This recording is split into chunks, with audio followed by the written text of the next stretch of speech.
Pernah kepo nggak sih soal triplek?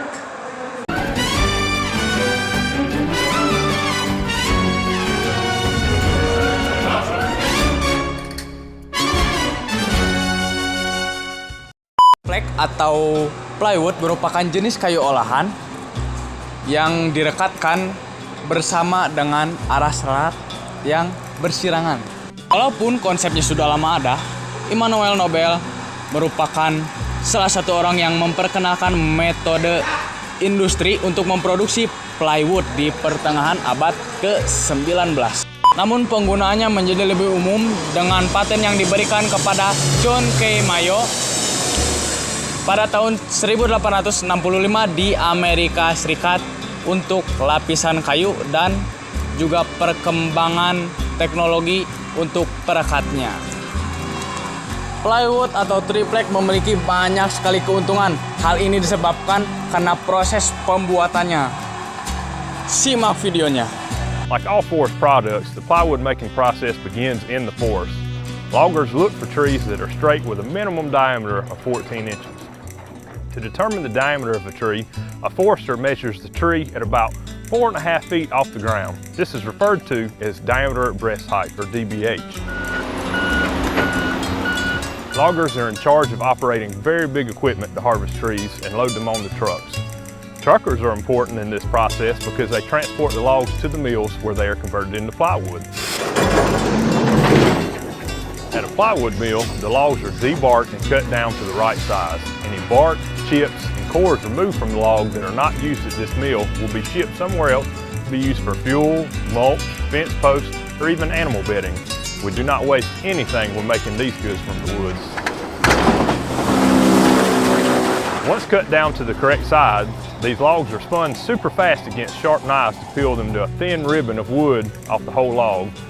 This ribbon is similar to the unrolling of fruit by the foot and is called veneer.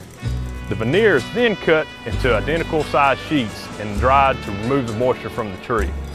After the drying is finished, glue is applied to both sides of the veneer sheets and they are laid on top of each other to form the plywood. Different types of wood are used for the face pieces or outside pieces depending on what you want the plywood to look like. Plywood is so interesting, isn't it? Can you find anything made out of plywood in your home or school? There's so many things we can make using our goods from the woods. For more information, check out our website at ncforestry.org.